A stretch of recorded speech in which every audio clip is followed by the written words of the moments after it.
Hi folks, Eric from Hit Subscribe here, and today I am doing yet another installment of the Freelancer Q&A that I do here in the Hit Subscribe Circle community and also later post to YouTube. So today's question I have is, and I do a lot of these from a backlog that I have of reader questions from my blog Dead Tech and from an old YouTube channel and whatnot. So this is one of those. The question is, how would you transition from freelance programming roles to a more strategic role? I've been freelancing for a while now, but want to do something more strategic than, quote, just writing code, but I'm not sure how to make that happen. So that's what I want to address here today. I do believe I've done videos in the past where I talk about the difference between consulting and freelancing. I'll see if I can dig those up. But I guess this is a little bit different, maybe a similar variant in talking about, like, I want to do strategic work. And in my opinion, what you're talking about when you say you want to do strategic work is consulting. And so briefly, the distinction that I'm drawing here is when you're talking about strategy, what you're probably talking about doing is being sought out more for your brain, for your advice, than services, than labor that you're providing. So if you're programming, you're offering a service in the form of labor that you're doing, programming labor. If you're talking about strategy, most likely you're being sought out for your opinions on what somebody should do. The general definition that I use to distinguish between consulting versus like labor services is, if you're consulting, if you're doing true consulting, then somebody is essentially paying you to tell them what to do. You are being paid to give them advice. You're not being paid to give them deliverables, hands work. You're not being paid to deliver code or write content or deliver graphic design or things of that nature. They are coming and saying, hey, what would you do in such and such a situation? Your deliverable is advice. So I don't want to belabor the point too much more here, but I do think it's worth mentioning that if you're looking to get into strategy, you're probably, as an indie, looking to transition from freelancing to consulting. So let's look at that. How would you go about doing that? The first thing I want to do here is tell you what not to do, because anybody who's just happening on this channel probably expects me to say something like, start with your existing clients where you're programming, and then also start to throw in some free advice or whatever. Nothing like that. Don't do anything like that. What you definitely do not want to do, in my opinion, is try to do both of those things. It will not work. You don't want to throw strategy into your offerings. You don't want to throw it up on your website. You don't want to have something in there that's like, oh, I program and I also do programming strategy. Like, nothing like that. You do not want to be both of these things at once to your clients. It will not work. Don't even bother to try it. So let's get that out of the way right now. If you have existing clients and you are writing code for them, they will never view you as strategic. Forget it. You need new clients if you're going to do that. These two things do not coexist. And I want to get into a little bit before I give advice on why I say that, because it's important to understand this philosophically. Rightly or wrongly, the workforce at large views strategy and labor as two separate concerns, and they don't want strategy from the people that they enlist for labor. So generally, most people in the knowledge work space, or almost everybody in the knowledge work space, will think of strategic work and labor as two separate concerns, generally not coexisting and not even happening together. Typically, strategy is decided up front by a different group of people, often the organization's C-suite or leadership in some capacity, and maybe in conjunction with some kind of consultant. But the strategy is decided and kind of hammered out in advance, and then it is rolled down the org chart to individual contributors who will actually go and do the execution. And these individual contributors might work for the company, or they might be you as the freelancer. But whatever the case may be, there is a tried and true pattern here. Strategy happens in the boardroom or in the C-suite or in a series of meetings, and the what is typically decided well in advance of the specifics of the how.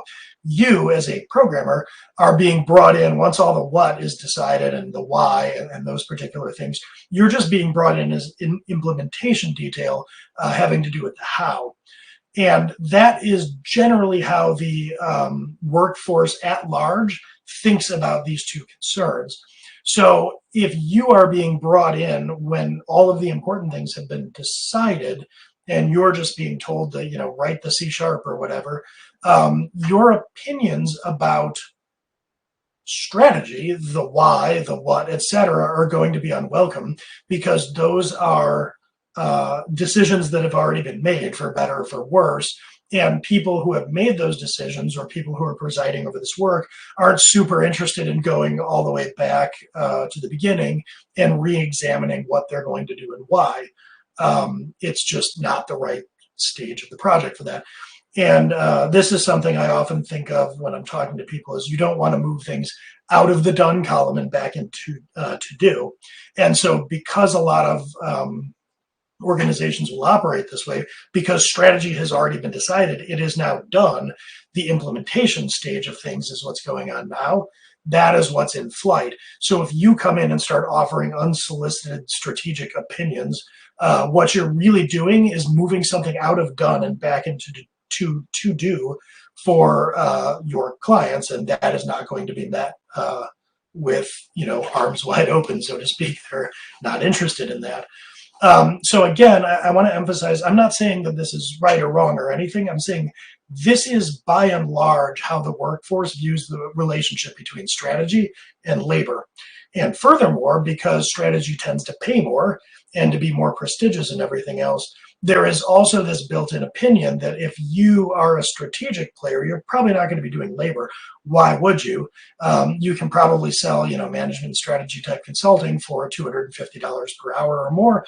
App dev, well, I don't know. It's been a while since I've commissioned it, but I'm guessing app dev still probably tops out around $200 an hour, unless you're very specific or you're being brought back into the workforce to do COBOL or something, and just because there's scarcity.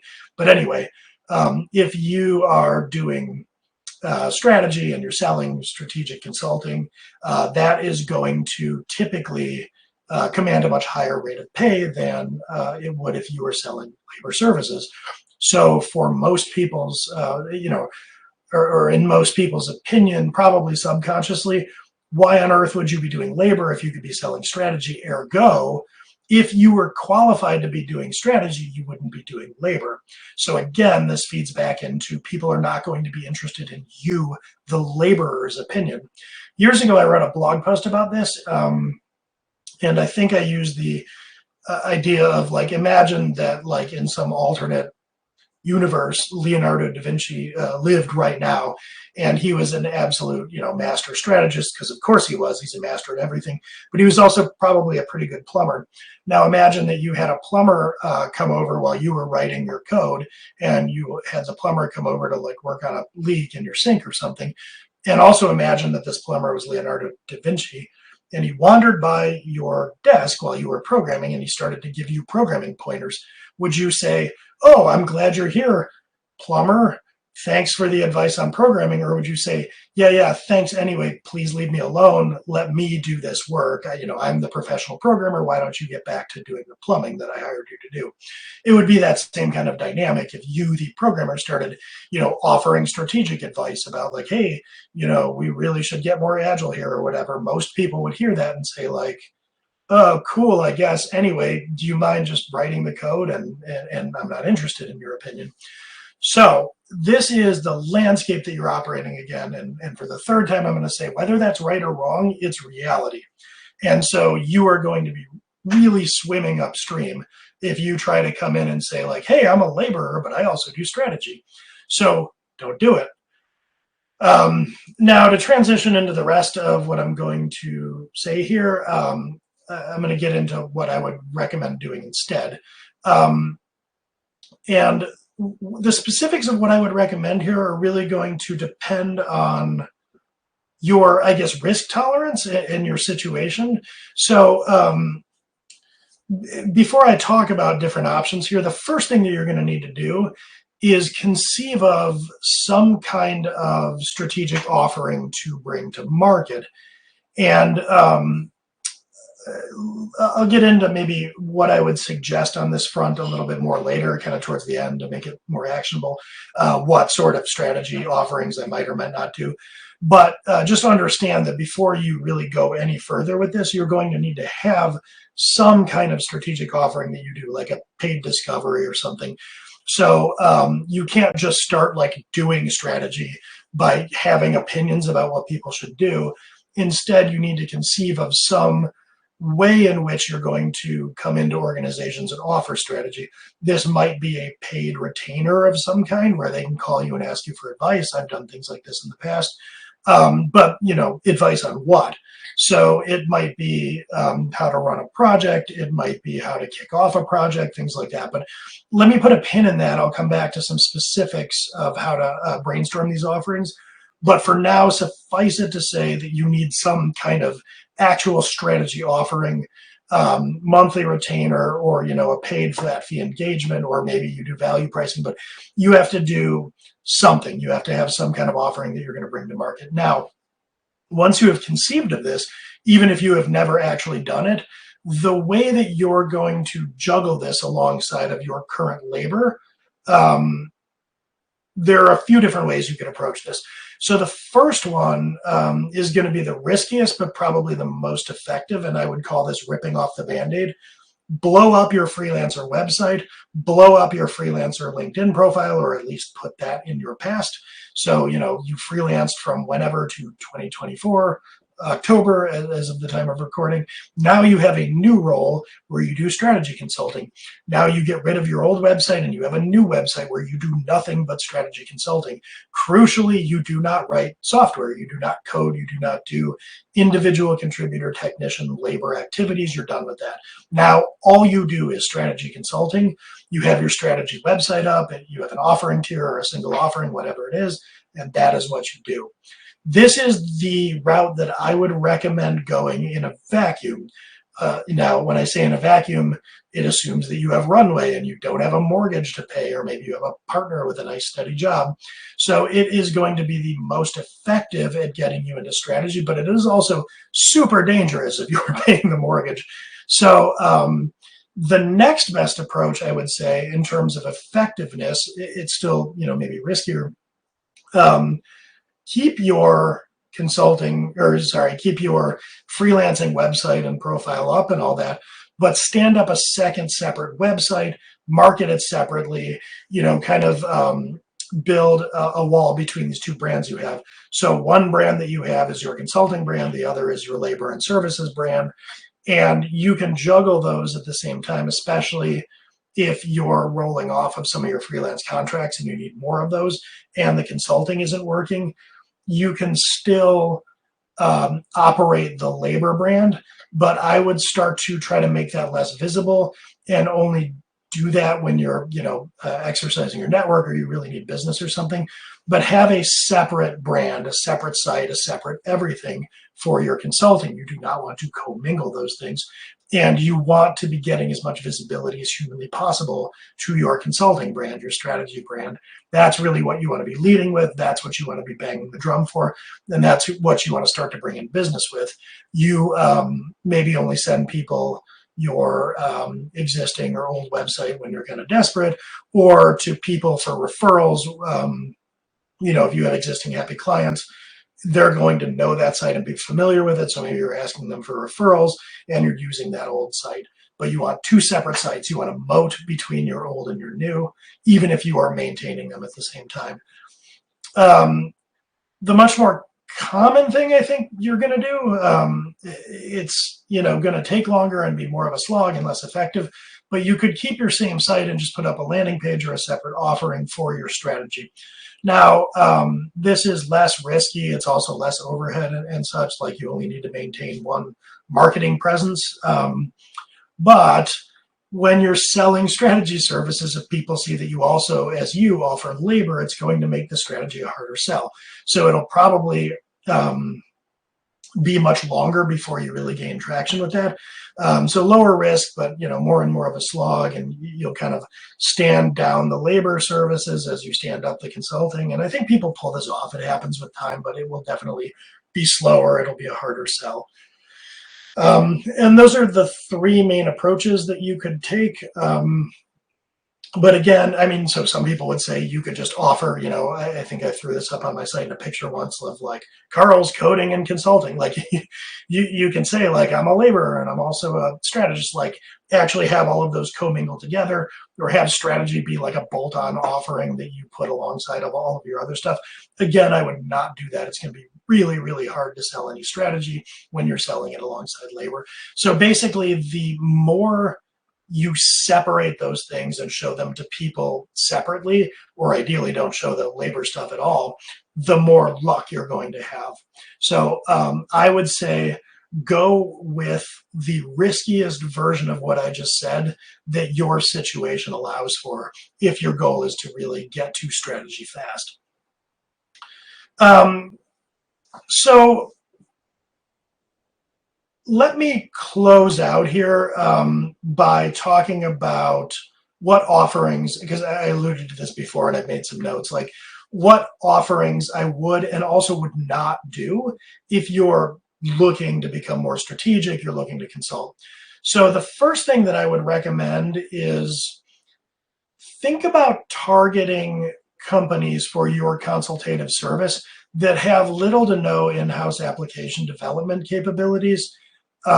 That's just going to prove to be easier, because in this situation, whenever they run up against the need to commission some software or maybe to hire an engineer or something like that, they're not going to have much experience. So your experience, even if it is by and large labor experience, will be valuable to them in an advice capacity. So, I can picture firms I've consulted with over the years that are like this, like small nonprofits or companies where they don't have in-house expertise, but they do have the need to, periodically build a new website or, bring some line of business application out of spreadsheets and to get a little more sophistication. So what do you think they do? They go out and with absolutely no idea how to do this, they start trying to hire one of a few app dev firms to do this work. Now, your experience, having any experience with application development yourself, is more than they have. So they would find it valuable to pick your brain. This is why I would say in a vacuum, target firms with little to no application development experience, because your labor experience is worth paying for in terms of knowledge. Like your picking your brain is worthwhile in a way that it probably wouldn't be for a company that has, previously employed you as one of 50 software engineers. Like what, you don't really have anything in your head that's super valuable to them. But with these less experienced or firms that are less experienced with app dev, you do. Now, given that bias that I would suggest towards targeting firms that would pay for your knowledge, let's think about, maybe some ideas of what kind of offerings they would pay for. And by the way, it's worth mentioning, actually, now that I've kind of like cited an instance of this, what you really want to be asking yourself as you get into consulting is, who would pay for what's in my head and why? Who would pay for me to dump my bucket about my experience? Who would pay for my advice, for my knowledge? And that's the lens that you have to be thinking through. Now, in terms of what you could offer in this situation or just similar situations, some things that you could think about would be paid discovery. So if a company is going to hire a firm to do some application development, they're going to have no idea how to conduct discovery. So they're depending on that firm to do a good job of discovery. And a lot of commodified low-end app dev firms don't do that very well. So discovery, reducing the knowledge gap, if you will, between the service provider and the company could be valuable. just in general, providing advice or adult supervision, if you will, for running that RFP could also be valuable, meaning this hypothetical firm with no experience is about to pick from one of 3 or 4 different vendors to do their website. You come in and act as a neutral party to help them vet those vendors, ask them questions, decide which one to hire, etc. You could also have a consultative engagement, probably on retainer, where you help with the project management. So the app dev firm, and I've actually done engagements like this before, but the app dev firm is, reporting in on progress, and there you're sitting, listening to this and telling your client, is this reasonable? Do these delays make sense? Do these overruns make sense? Is this scope creep reasonable? That type of stuff. So that's another thing that could be helpful. Another good offering, and I'm thinking of these, by the way, all through the lens of things that would be easy to market and sell on a website. So I do paid discovery. I help you pick a vendor. I help you manage a vendor. All of those are pretty easy to articulate and flat or retainer price, and that's a good way to get a foot in the door. Another one that would be pretty valuable is you help them decide whether to commission software at all. So if this hypothetical firm is, going to run this RFP, you come in and say, look, pay me $5,000 and I'll come in and tell you whether you should even do this or not. And so that might seem steep, but hey, if you're about to spend $500,000 on an app dev project, don't you think it's worth $5,000 to tell you whether or not you're completely out in left field with what you're doing, or whether this is reasonable? So, that's another one. You can also do something like helping them hire their first engineer. So they think they need to bring somebody on staff. They've got a mounting amount of automation they need done. They have no idea how to hire an engineer. They've never done it before. So for you to come in and be, again, a neutral party in this, yeah, I'll help you with this hire. I don't actually want to be hired by you. I have no skin in the game, but I can help you do this in a way that you're not going to faceplant. Another valuable thing to do that is being paid for your knowledge, its strategy. So I would focus on companies that lack the type of experience that you can bring to bear, and do that, asking yourself, who would pay for access to what's in my head in terms of experience and knowledge about what to do here. Some attractive nuisances that I would personally avoid if you're a freelance software engineer, and this is things that I'll get asked about, I'll field the niche evaluation questions about this. Mostly what I would avoid as an attempt at strategy is, I'll call it the better mousetrap, where you're like, hey, I got really good at my last job at setting up CI/CD pipelines or doing static analysis or something. So what I'm going to do is sell strategy, where I tell this organization full of engineers how to be a little better at something that I got better than my peers at. You don't want to do that. You're going to be fighting this uphill battle where everybody will justifiably say to you, why on earth would I hire you to tell me how to do better with my ORM or to do better with my static analyzer? I've got 50 engineers that all claim that they can do this better than you can. I would not get into the business of telling engineering organizations how to be better at engineering. It's just going to be a sales grind, a marketing grind, an execution grind, because the whole time you're there, everybody's going to resent you because what do you know? Don't do things like that. Don't get into the business of trying to be better at the thing than the other people that are there at the thing. Instead, get into the business of filling a gap, a knowledge gap that they have. So the distinction that I'm drawing here is, if you have 50 engineers and you think you know more than they do about setting up a CI/CD pipeline or managing their source control or whatever, that's going to be highly debatable, and you will be engaged in all kinds of debates about that. If a nonprofit with no historical experience hiring a software engineer were to look at the situation with you, there's no debate as to whether you are more knowledgeable and experienced about hiring software engineers than this firm. There's no doubt. So that's really how I would recommend filtering things, and stay away from, the ones that are going to be harder sells and harder to execute. Maybe in the end, I would suggest thinking of it this way. the kind of firm that you should be offering this sort of like strategic consulting to would look at you and say like, oh, thank goodness you're here, because I don't know what I'm talking about. You have some experience here. Help me. That's really what you're ultimately looking for. And it's out there. If you're very used to doing freelance app dev, especially in like, kind of staff augmentation capacities, you're very used to being in and around organizations with lots of software engineers. But there are organizations out there that have no software engineers, or maybe there are organizations out there that are looking to go through a technology change. They have software engineers, but none of them have the experience you do. You want to be knowledgeable about a topic that nobody at your client is knowledgeable about. That is what you're looking for. That is the easiest way to get into strategy. It's the easiest way to sell it, and it's the easiest way to build up a historical precedent for having done it before. So hopefully that is somewhat helpful for, with all these, it's always been a long time since I was asked this question, but hopefully it's helpful and interesting for some of you listening out there, and I will catch you next time.